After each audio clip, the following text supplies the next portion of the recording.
ठीक है काश। बच्चे आज हम लोग यूज ऑफ डिटर्मिनेंट के बारे में पढ़ेंगे। डिटर्मिनेंट का क्या क्या यूजेज है। तो आओ सबसे पहले हम heading they use of determinant. Use of determinant. Determinant determinant का क्या यूज है। सबसे पहला यूज डिटर्मिनेंट का सबसे पहला यूज है एरिया ऑफ ट्रायंगल निकालने के सेंस में। Area of a triangle. Area of triangle निकालने के सेंस में डिटर्मिनेंट का सबसे पहला यूज है। हम लोग पढ़े हैं 11th में पढ़े हैं ट्रायंगल का एरिया निकालने के लिए ट्रायंगल का तीनों वर्टिसेस दिया रहना चाहिए। जैसे यह एक ट्रायंगल है,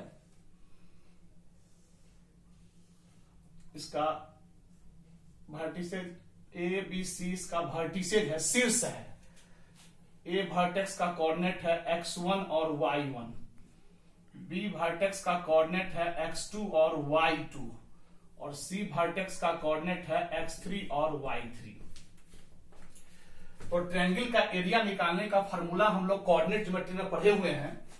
area of triangle ABC, area of triangle ABC is equal to होता है 1/2 x1 y2 minus y3 plus x2 y3 minus y1 और plus x3 y1 minus y2 square unit. ये फार्मूला हम लोग पढ़े हुए हैं 11th में। ट्रायंगल का एरिया निकालने का ये फार्मूला होता है। अब इसी को हम डिटर्मिनेंट दो कैसे चेंज कर देते हैं 1/2 जो कहते हो, और यहां देखो इसको हम x1 y1 1, x2 y2 1 और x3 y3 और 1, इसको हम ऐसे लिख सकते हैं। इस बात को ऐसे लिख सकते हैं। तुम ब्रेक करके देख सकते हो। देखो 1/2 हम फर्स्ट कॉलम से ब्रेक कर रहे हैं, तो x1 से रो और कॉलम ढक देंगे तो y2 माइनस y3 देख लो। फिर माइनस x2 तो x2 से बनने वाला रो और कॉलम को ढकेंगे तो मल्टीप्लाई करेंगे तो y1 माइनस y3, लेकिन यहाँ y3 माइनस y है, इसलिए माइनस माइनस क्या हो गया, प्लस हो गया। इस प्रकार से प्लस x3, तो x3 से बनने वाला रो और कॉलम ढकेंगे तो y1 माइनस y2। इसी बात को हम ऐसे लिख सकते हैं। तो सबसे पहला यूज क्या हो गया, देखो आज से जब भी कोई ट्रायंगल के तीनों वर्टिसेस का कोऑर्डिनेट दे देगा और कहेगा इसका एरिया निकालिए, तो एरिया निकालने के लिए लंबा सा फार्मूला जो हम लोग पढ़े हैं 1/2 x1 y2 minus y3 plus x2 y3 minus y1 plus x3 y1 minus y2, अब ये यूज करने की कोई जरूरत नहीं है। अब कभी भी एरिया ऑफ ट्रायंगल निकालने में इस लंबा फार्मूला का यूज नहीं करना। एक डिटर्मिनेंट सिर्फ हल करना है। हल करोगे ट्रायंगल का एरिया निकल जाएगा। डिटर्मिनेंट कैसे बनाएंगे जरा यहां से देखो, 1/2 कर लेंगे और डिटर्मिनेंट वर्टेक्स ले लेंगे ट्रायंगल का, कोई भी तुम पहले ले सकते हो, तुम्हारे ऊपर डिपेंड है। जैसे हम पहले ए ले लिए तो x उसका कोऑर्डिनेट x1 y1 और 1 ले लेंगे। फिर दूसरा x2 y2 और 1 ले लेंगे, और x3 y3 और 1 ले लेंगे। तो कितना मतलब हम लोग लिख सकते हैं, पहले बता चुके हैं तुमको। तो इस प्रकार से एक डिटर्मिनेंट का निर्माण करेंगे अब, और इस डिटर्मिनेंट को हल करेंगे, जितना निकलेगा उसको 1/2 से गुना करेंगे, वही स्क्वायर रूट हमारा एरिया हो जाएगा ट्रायंगल का। क्या समझ में आ चुका होगा। और उतना ही नहीं, इस डिटर्मिनेंट को हल कैसे करेंगे उसमें एक प्रॉपर्टी भी हमेशा यूज होगा 100% हिसाब में। इसलिए थ्योरी में ही यहां लिख देते हैं प्रॉपर्टी कौन यूज करना, क्योंकि देखो वर्टेक्स कुछ भी देगा u1 तो हमेशा रहेगा। इसीलिए यहां पर एक प्रॉपर्टी हम लोग यूज करेंगे डिटर्मिनेंट को तोड़ने में। यहां लिख देता हूं यूज प्रॉपर्टी हम लोग यूज करेंगे। Property R1 goes to R1 minus R2 and R2 goes to R2 minus R3। R1 में से R2 घटाना और R2 में से R3 घटाना। R1 में से R2 और R2 में से R3। तो यहां दो थर्ड कॉलम में दो जीरो बन जाएगा, और उसका लिख देता हूं देन तब ब्रेक बाय, ब्रेक मतलब तोड़ो, break by third column, then break by third column. Clear कर दिया। तो आज से जब भी, तो पहला यूज हम लोग क्या देखा डिटर्मिनेंट का, एरिया ऑफ ट्रायंगल निकालने के सेंस में। आज से जब भी ट्रायंगल का कोई हमको तीनों वर्टेक्स का कोऑर्डिनेट दे देगा वर्टिसेज का और कहेगा उसका एरिया निकालिए, एक सुंदर सा डिटर्मिनेंट ऐसे ही बना लेंगे 1/2 पहला वर्टेक्स का कोऑर्डिनेट और 1 दूसरा वर्टेक्स का कोऑर्डिनेट, 1 तीसरा वर्टेक्स का कोऑर्डिनेट और 1, और इस प्रकार से डिटर्मिनेंट में यही प्रॉपर्टी यूज करेंगे सारे हिसाबों में, क्योंकि 1 1 1 तो हमेशा रहेगा। तो इसलिए फर्स्ट रो से सेकेंड रो को घटाएंगे तो और सेकेंड से थर्ड रो को यही प्रॉपर्टी यूज करना है, तो 2 ठो जीरो तुम्हारा थर्ड कॉलम में बन जाएगा। इसलिए हमेशा लिखे हैं then break by third column, और तीसरा कॉलम से उसको क्या कर देना, तोड़ देना। तो पहला यूज हो गया डिटर्मिनेंट का एरिया ऑफ ट्रायंगल निकालने के सेंस में, त्रिभुज के एरिया निकालने के सेंस में। आज से जब भी हम लोग ट्रायंगल का एरिया निकालेंगे तो इसी मेथड का यूज करेंगे। वैसे कि एग्जांपल से और हम क्लियर कर देते हैं। जैसे देखो, जैसे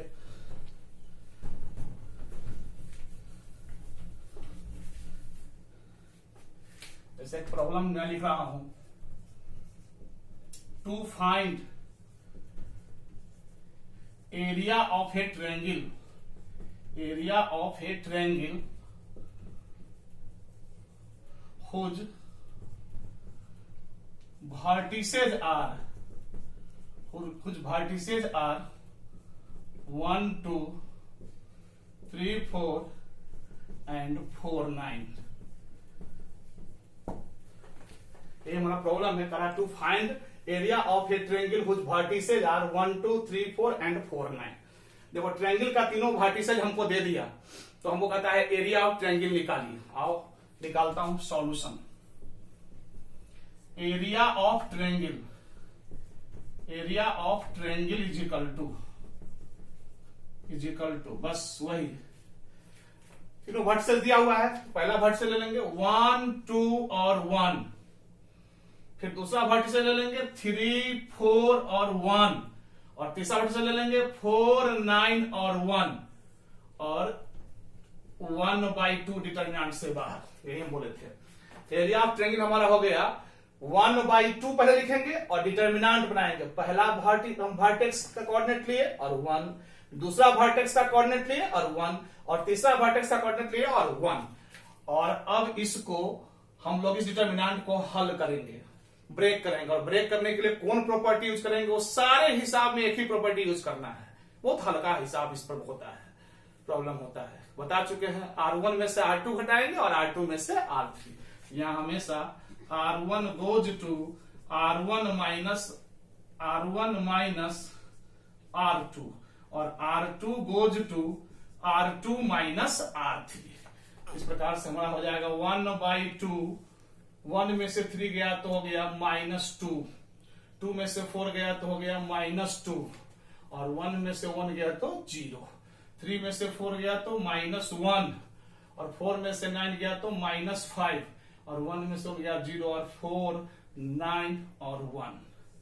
और इस प्रकार से 1/2 अब हम लोग थर्ड कॉलम के सहारे तोड़ेंगे, बता चुके हैं, क्योंकि यहाँ 2 जीरो है, plus minus plus minus plus, तो 0 इंटू कुछ तो 0, -0 इंटू कुछ तो 0, प्लस 1 इंटू, और 1 से बनने वाला रो और कॉलम ढक देंगे तो यही दिखाई पड़ेगा। और इसको मल्टीप्लाई कर लेते हैं, -2 इंटू -5 तो हो जाएगा 10, माइनस, और -2 इंटू -1 हो जाएगा 2, तो 10 - 2 यानी 8/2, यानी हो गया 4 स्क्वायर यूनिट। हमारा एरिया निकल गया, यही हमारा आंसर हो गया। तो क्या तुम लोग को समझ में आ गया होगा कि आज से जब भी ट्रायंगल का एरिया निकालना होगा तो हम लोग डिटर्मिनेंट का यूज करेंगे। यह कैसा ट्रायंगल था, ऐसा है, ऐसा। इस ट्रायंगल का तीनों वर्टिसेस दिया था, ए दिया था 1 2, बी दिया था 3 4, और सी मान लेते सी दिया था 4 और 9। इस प्रकार से ट्रायंगल का तीनों वर्टिसेस अगर दिया रहेगा तो एरिया निकालने के लिए हम लोग डिटर्मिनेंट मेथड का यूज करेंगे, और इसी मेथड से इसका यूज करेंगे। और डिटर्मिनेंट को ब्रेक करने का तरीका ही बता दिया कि पहला रो में से दूसरा रो घटाएंगे और दूसरा रो में से तीसरा रो घटाएंगे। इस प्रकार से 2 जीरो हमको थर्ड कॉलम में मिल जाएगा और थर्ड कॉलम से ब्रेक करेंगे। यहां तक समझने में कोई दिक्कत नहीं। चलिए उससे आगे थोड़ा बढ़ते हैं। तो एरिया ऑफ ट्रायंगल निकालने में कोई दिक्कत नहीं। कभी कभी इसमें उल्टा हिसाब भी पूछ देगा, कभी कभी कहा देगा, जैसे मान लो कि यहां दे देगा कि एक ट्रायंगल है, दूसरा हिसाब की मैं चर्चा कर रहा हूं।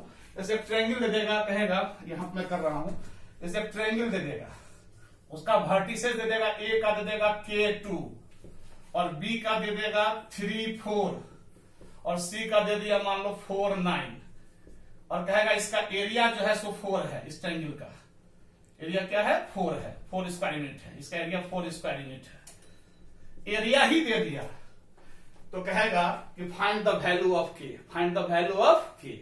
बस तो यहां भी बनाने के लिए एरिया हम पढ़े हैं कि 1/2 क्या होता है? K2 और 1, 3, 4 और 1 और 4, 9 और 1 इज इक्वल टू क्या हो जाएगा? +-4। जब भी एरिया हमको दिया रहे, जितना एरिया दे, उल्टा हिसाब बोल रहा हूं कि कभी कभी एरिया ही तुमको दे देगा और कहेगा कि कोई वर्टेक्स का कुछ छुपा देगा, कोई कोऑर्डिनेट कहेगा वो निकालिए। तो वहां भी बनाने का वही ढंग जैसे ये बनाया हूं। एरिया ऑफ ट्रायंगल हम लोग जानते हैं 1/2, तीनों पहला वर्टेक्स 1, दूसरा वर्टेक्स 1, तीसरा वर्टेक्स 1 अब बराबर +-4 लेंगे, क्योंकि तुम जानते हो area is a scalar quantity, area always comes in positive. अगर एरिया निगेटिव रहता है तो उसको हम पॉजिटिव कर लेते हैं। तो कोई आदमी अगर 4 स्क्वायर मीटर एरिया बोल रहा है, इसका मतलब उसका +4 भी रहा होगा या -4 भी रहा होगा, इसलिए बोलने में वो 4 बोल रहा है। इसलिए हम लोग जब एरिया पर काम करेंगे तो जो दिया रहेगा उस पर दोनों वैल्यू लेंगे +-4 और इस प्रकार से डिटरमिनेंट को हल करेंगे वही प्रॉपर्टी से R1 में से R2 और R2 में से R3 घटाएंगे और K में एक इक्वेशन आएगा और K का मान निकल जाएगा। प्लस वैल्यू लेकर काम करेंगे और एक बार माइनस वैल्यू लेकर काम करेंगे तो K का मान निकल जाएगा।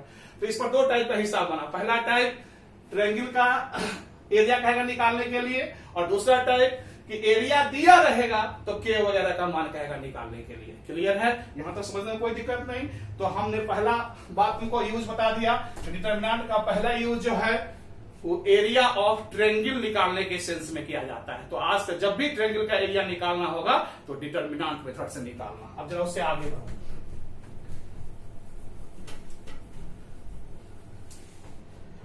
अब डिटरमिनेंट का हम दूसरा यूज पढ़ने जा रहे हैं। कंडीशन माने शर्त होता है, शर्त for collinear, condition for collinear. Collinear बोलते हैं points lies on A same line. बिंदु सब अगर एक ही रेखा पर हो तो उसे हम लोग कोलिनियर कहते हैं। जैसे मान लो कि ये पॉइंट सब है, ये पॉइंट सब, ये सब एक ही लाइन पर है, तो इसी पॉइंट्स को हम लोग कोलिनियर पॉइंट्स बोलेंगे। संरेख बिंदु, एक रेखीय बिंदु, उसी को कोलिनियर पॉइंट्स बोलते हैं। यानी एक रेखा पर अवस्थित जितने बिंदु होते हैं उसी को कोलिनियर पॉइंट्स कहा जाता है। तो आइए कंडीशन फॉर कोलिनियर तुम लोग को बताए थे कि अगर कोई 3 पॉइंट कोलिनियर है तो उस तीनों पॉइंट से ट्रायंगल बनाएंगे और उसका एरिया निकालेंगे और एरिया अगर 0 आ गया तो इसका मतलब वह तीनों पॉइंट्स क्या है? कोलिनियर है। क्योंकि 3 पॉइंट से ट्रायंगल कभी भी नहीं बनता है। इसीलिए इस 3 पॉइंट को अगर मन ही मन ट्रायंगल का वर्टिसेज मान के और एरिया निकालते हैं तो एरिया 0 आ जाता है, तो हम लोग कह देते हैं कि यह तीनों पॉइंट्स जो है सो क्या है? कोलिनियर है। तो आइए कंडीशन कोलिनियर तो समझ में आ गया होगा। एक रेखा पर रहने वाले बिंदु को ही हम लोग बोलते हैं कोलिनियर पॉइंट्स, कोलिनियर बिंदु यानी एक रेखीय बिंदु। कंडीशन माने शर्त हो गया। तो कंडीशन फॉर कोलिनियर जैसे if A x1 y1 b x2 y2 and c x3 y3 are collinear points,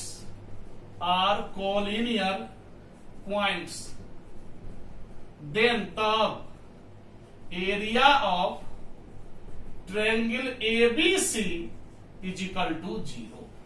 हम लोग जानते हैं कि अगर कोई 3 पॉइंट्स कोलिनियर होगा तो उस तीनों पॉइंट से जो ट्रायंगल बनेगा उसका एरिया 0 होगा। क्योंकि 3 पॉइंट जब ये कोलिनियर होगा तो ट्रायंगल बनेगा ही नहीं, और जब ट्रायंगल नहीं बनेगा तो उसका एरिया क्या हो जाएगा?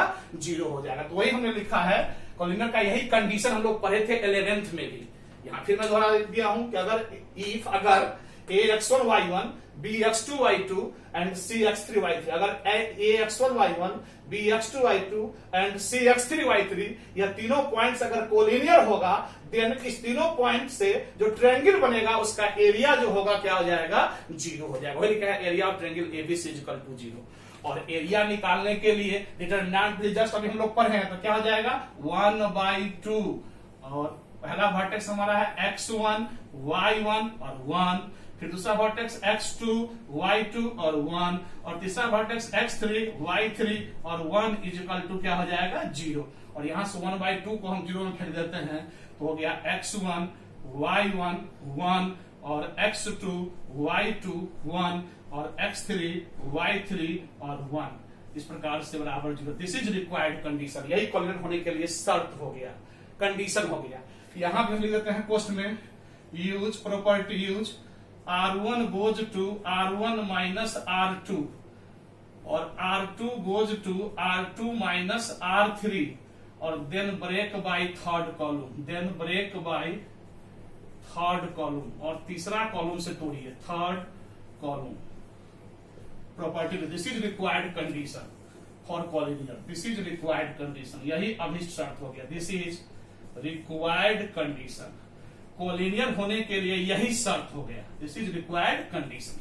तो देखो मैंने भाई, आज से जब भी कोई डिटरमिनेंट का दूसरा यूज हो गया कोलिनियर दिखाने के सेंस में, पॉइंट्स कोलिनियर है कि नहीं है यह हम लोग डिटरमिनेंट के विधि से दिखाएंगे, वो और आसान होता है। आज से जब भी कोई 3 पॉइंट्स दे देगा हमको और पूछेगा कि बताइए कि यह कोलिनियर है कि नहीं है, हम लोग कहेंगे रुकिए एक डिटरमिनेंट को हल करने दीजिए, हम एक डिटरमिनेंट बनाएंगे जो तीनों पॉइंट दिया रहेगा उसके कोऑर्डिनेट से, जैसे दिया हुआ है यहाँ पर x1 y1 और 1 अपने मन से, फिर x2 y2 और 1 और x3 y3 और 1, इस प्रकार से डिटरमिनेंट बन जाएगा। और इस डिटरमिनेंट को अब हल करेंगे, हल कैसे करेंगे उसके लिए यहां लिख भी दिया हूं कि R1 में से R2 घटाना और R2 में से R3, हर एक हिसाब, क्योंकि पॉइंट का कोऑर्डिनेट कुछ भी हो सकता है, 1 1 1 तो कोई नहीं रोक सकता, इसीलिए ये प्रॉपर्टी 100% हिसाब में लागू होगा। तो R1 में से R2 घटाना और R2 में से R3, तो क्या होगा तुमको थर्ड कॉलम में 2 जीरो बन जाएगा और then break by third column, और उसके बाद उसको तीसरा कॉलम से तोड़ोगे तो अगर 0 आ गया, डिटरमिनेंट का वैल्यू 0 आ गया, तो इसका मतलब है कि यह तीनों पॉइंट्स कोलिनियर है। और अगर 0 नहीं आया, नन 0 आया, 0 के अलावे कुछ आ गया, तो इसका मतलब है कि यह पॉइंट्स कोलिनियर नहीं है, यानी नन कोलिनियर है। क्या क्लियर हो चुका? तो दूसरा यूज क्या हो गया, कोलिनियर दिखाने के सेंस में जब भी कोई कोलिनियर पूछेगा तो हम लोग उस तीनों बिंदु से ऐसे ही डिटरमिनेंट बना लेंगे, उसमें 1/2 लिखने की कोई जरूरत नहीं है, एरिया ऑफ ट्रायंगल 1/2 लिखते थे, यहां से डिटरमिनेंट बनाएंगे और तीनों वर्टेक्स लेकर के 1 1 1 करेंगे और इसका डिटरमिनेंट वैल्यू निकालेंगे। अगर 0 निकल गया तो कोलिनियर है और 0 नहीं निकला तो कोलिनियर नहीं है। तो दूसरा यूज हो गया कोलिनियर दिखाने के सेंस में। अब एक प्रॉब्लम बनाता हूं तो और क्लियर हो जाएगा, देखो इस पर।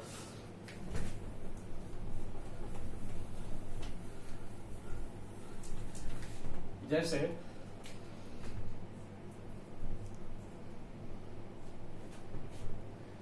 एग्जामिन दैट यानी जांचिए कि, एग्जाम कीजिए, चाहे शो दैट, प्रूव दैट करके क्वेश्चन पूछ सकता है। Examine that the points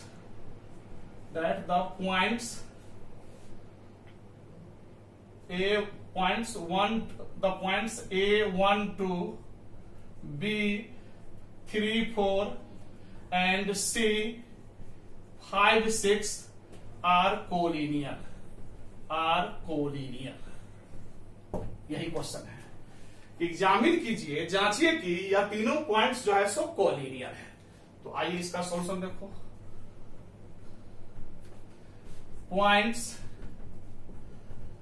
A1 to B3 4 and C5 6 are collinear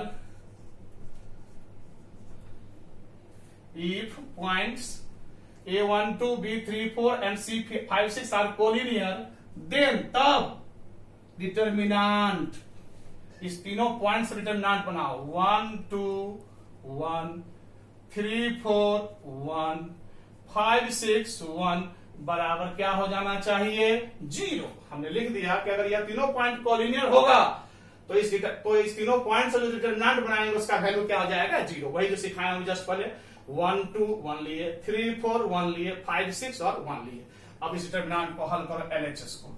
LHS हल कैसे, एलएचएस मेरा क्या है, 1 2 1 3 4 1 5 6 और 1। अब इसको कैसे हल करेंगे तो वो बता चुके हैं सारे हिसाब बनाने के लिए। R1 goes to R1 minus R2, सारे में प्रॉपर्टी यूज करेंगे, और R2 goes to R2 minus R3। तो इस प्रकार से हमारा हो गया, 1 में से 3 गया तो -2, 2 में से 4 गया तो -2, 1 में से 1 गया तो 0, 3 में से 5 गया तो -2, 4 में से 6 गया तो -2, 1 में से गया तो 0, और 5 6 और 1। और इस प्रकार से हम देख रहे हैं कि यहाँ हमको थर्ड कॉलम से ब्रेक करने की भी जरूरत नहीं हुई, क्योंकि यहाँ 2 ठो रो ही हमको समान दिखाई पड़ रहा है, -2 -2 0 और -2 0। डिटरमिनेंट में कोई 2 रो या कॉलम समान होता है तो उसका वैल्यू क्या हो जाता है, 0। यानी ये RH इसके बराबर निकल गया। समझ में आया। अगर मान लो 2 ठो रो या कॉलम समान नहीं रहता तो थर्ड कॉलम से तोड़ लेते, तो तोड़ना भी कोई बहुत भारी चीज नहीं था, 0 0 था, एक स्टेप का गुना होता, लेकिन यहाँ तो 2 रो समान हो गया, इसका वैल्यू क्या हो गया, 0। तो इस डिटरमिनेंट का कितना निकल गया, 0, जो RHS बराबर हो गया। तो हेंस अतः हम कह सकते हैं hence points are collinear, hence points are collinear. अतः जो बिंदु सब दिया हुआ है वो सब क्या है, कोलिनियर है, क्योंकि इस तीनों बिंदु से हमने डिटरमिनेंट बनाए हैं और उसको हल किए हैं तो उसका वैल्यू 0 के बराबर आ गया है, इसीलिए यह कोलिनियर। अगर 0 नहीं आता तो नॉन कोलिनियर है। तो मेरे भाई, तो इस पर जब भी कोई हिसाब पूछेगा तो इस पर भी 2 ढंग का हिसाब पूछेगा। पहला, पॉइंट्स तुमको तीनों दे देगा, कहेगा बताइए ये कोलिनियर है कि नहीं है। तो ऐसे ही सुंदर सा हम लोग डिटरमिनेंट डालेंगे पॉइंट से, 1 2 1 3 4 1 5 6 1, और डिटरमिनेंट का वैल्यू निकालेंगे, ऐसे ही प्रॉपर्टी यूज करेंगे, और 0 आ जाएगा तो कहेंगे कोलिनियर है, 0 नहीं आएगा तो कोलिनियर नहीं है। या उल्टा हिसाब ऐसे पूछ सकता है कि तुमको पॉइंट देगा A K 2 B 3 4 और C पॉइंट दे दिया 5 6, कहेगा आर कोलिनियर, कोलिनियर है, कोलिनियर, देन फाइंड के, तो के का मान निकालिए। उल्टा हिसाब कह रहा है ये तीनों पॉइंट्स कोलिनियर है, कोलिनियर दिखाना नहीं है तो के का मान निकालिए। तो कोलिनियर है तो इसका मतलब हुआ कि डिटरमिनेंट वैल्यू क्या होगा, 0, यानी K 2 1 3 4 1 और 5 6 1 बराबर 0। इस प्रकार से इक्वेशन बन गया। अब इस डिटरमिनेंट को हल कर लेंगे, R1 में से R2 हटाएंगे, R2 में से फिर 2 को 0 बनेगा, और इसको तोड़ेंगे तो K में एक इक्वेशन आ जाएगा, कुछ K इक्वल टू 0। इस प्रकार से K का मान हम लोग का क्या हो जाएगा, निकल जाएगा। क्लियर है। इस प्रकार से K का वैल्यू हम लोग निकाल लेंगे। तो 2 टाइप का हिसाब इसमें बनता है। तो आओ, तो हम तुमको बता दिया कि देखो मेरे भाई, तो डिटरमिनेंट का यूज 2 सेंस में हुआ। पहला सेंस हुआ एरिया ऑफ ट्रायंगल निकालने के सेंस में, और दूसरा हो गया कोलिनियर दिखाने के सेंस में। एरिया ऑफ ट्रायंगल तो क्लियर हो चुका है, तीनों शीर्ष दिया रहेगा, 1/2 डिटरमिनेंट, पहला शीर्ष 1, दूसरा शीर्ष 1, तीसरा शीर्ष 1, और उस डिटरमिनेंट का वैल्यू कैसे निकालेंगे वही बता चुके। R1 से R2 घटाना हमेशा, R2 में से R3, 2 ठो 0 आएगा थर्ड कॉलम में, और थर्ड कॉलम से ब्रेक कर देना। और दूसरा यूज बता दिए कोलिनियर दिखाने के सेंस में। आज से जब भी कोई कोलिनियर पूछे, पॉइंट 3 ठोका नाम कोऑर्डिनेट दिया रहे और पूछे कोलिनियर है, तो हम लोग कुछ नहीं करेंगे, डिटरमिनेंट एक ठो हल करेंगे उस तीनों पॉइंट को लेकर के, ऐसे ही करके, और उसका वैल्यू अगर 0 आ गया तो कह देंगे कोलिनियर है। और भी डिटरमिनेंट का बहुत यूज है जो हम लोग आगे पढ़ेंगे, जो जो टॉपिक सब आएगा तो वहां हम लोग डिटरमिनेंट का यूज देखते जाएंगे। जैसे वेक्टर में ही बहुत डिटरमिनेंट का यूज है, 3 डायमेंशनल कोऑर्डिनेट ज्योमेट्री पढ़ेंगे, 3D जिसको बोलते हैं, उसमें भी काफी डिटरमिनेंट का यूज है। तो वो सब वहां जाएंगे, वहां जब पढ़ेंगे तो उस समय डिटरमिनेंट का यूज फिर देखेंगे। यहां तक हम लोग को यही 2 यूज पढ़ना था। यहां तक में तुम लोग को समझने में कोई दिक्कत नहीं हुआ होगा, हम ऐसा मानते हैं। तो यही था यूजेज ऑफ डिटरमिनेंट। अब तुम लोग इस पर जो भी हिसाब, तो 2 ही टाइप का हिसाब बनता है, बड़ी सिंपल होता है, कहीं कोई दिक्कत होने की बात नहीं, हम सारा चीज डिस्कस कर ही दिए। अब इसके बाद अगले क्लास हम लोग स्टार्ट करेंगे मैट्रिक्स, जो अलजेब्रा का बड़ी इंपॉर्टेंट और महान चैप्टर है, इसलिए कोई आदमी मिस नहीं करना। अगला क्लास हम लोग का होगा मैट्रिक्स। और सभी विद्यार्थियों को बहुत बहुत धन्यवाद। Thank you for your patience.